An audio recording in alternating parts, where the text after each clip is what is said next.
ধন্যবাদ speaker sir. তাপসদা,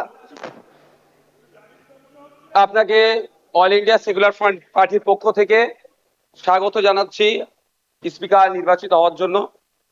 আমরা আশা করব আগামী 5 বছর আপনার নেতৃত্বে এই অগাস্ট হাউস তার গরিমাকে বহন করে চলবে এবং সাথে সাথে আমরা যারা বিরোধী আছি তাদের সর্বোৎকৃষ্ট জায়গা, মতামতের জায়গা হচ্ছে এই অগাস্ট হাউস।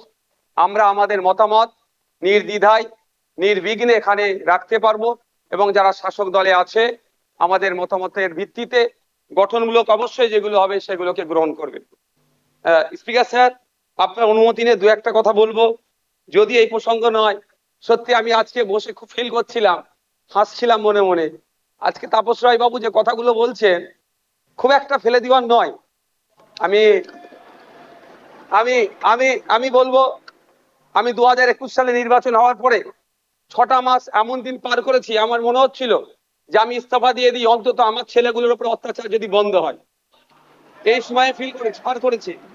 পোস্টপোল ভায়োলেন্সে 2021 সালে, আমি এতে কিন্তু বিজেপিকে দৌড়ার সার্টিফিকেট দিচ্ছি না, কিন্তু 2021 সালে যে সমস্যার সম্মুখীন আমরা হয়েছিলাম, আমাদের কর্মী খুন হয়েছিল, একাধিক বাড়িঘর লুটপাট হয়েছে, ভাঙচুর হয়েছিল, সে অর্থে।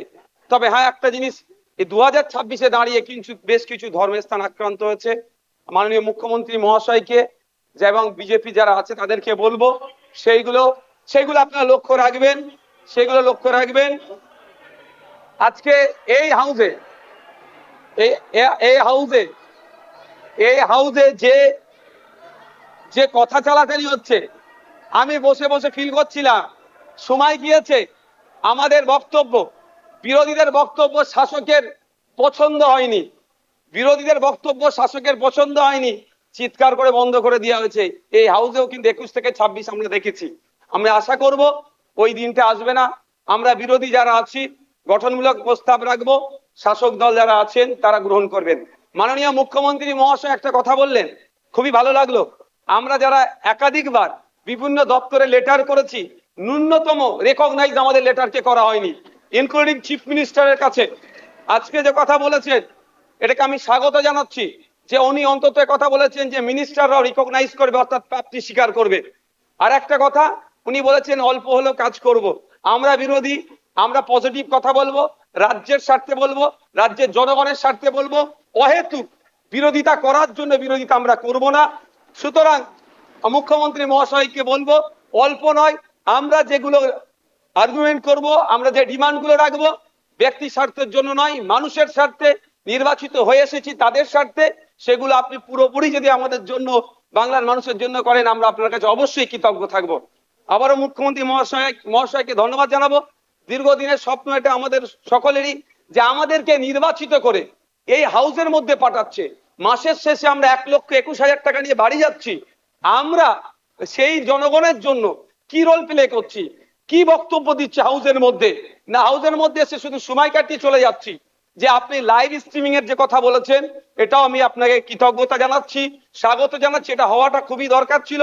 বাংলার মানুষ অন্তত আগামী নির্বাচনগুলোতে তাদের জনপ্রতিনিধি হিসাবে কাদেরকে চুজ করবে, কেমন মানুষকে পাঠানো দরকার, তারা যেখানে বাংলার আইন তৈরি হচ্ছে আগামী 5 বছর, বাংলার শিক্ষা, স্বাস্থ্য, কর্মসংস্থান থেকে শুরু করে কৃষকের রুজি রুটির প্রশ্নে, প্যারা টিচার থেকে শুরু করে বিভিন্ন ক্ষেত্রে সমকাজে সমবেতন নিয়ে, এক কথায় আগামী 5 বছর বাংলা কিভাবে চলবে, বাংলার মানুষের স্বার্থে কি আইন তৈরি হচ্ছে, আইন পজিটিভ, একটু ছোট করুন। বিরোধী স্যার শেষ করবো বিরোধী হলেও স্যার একটা দিন সুযোগ পাচ্ছি বলার, এরপর তো টাইম মেনটেন করে দেবেন। তো স্যার সেই জায়গাগুলো লাইভ যেটা আছে সেটা আমি স্বাগত জানাচ্ছি। আমি আবারও আপনাকে ধন্যবাদ জানিয়ে বলবো, বহুদলীয় যে গণতন্ত্র আছে সেটার পূর্ণ মর্যাদা দিয়ে আমাদের মতো ছোট্ট যারা বিরোধী আছি তাদেরকে পরিসর দেবেন। ধন্যবাদ স্যার।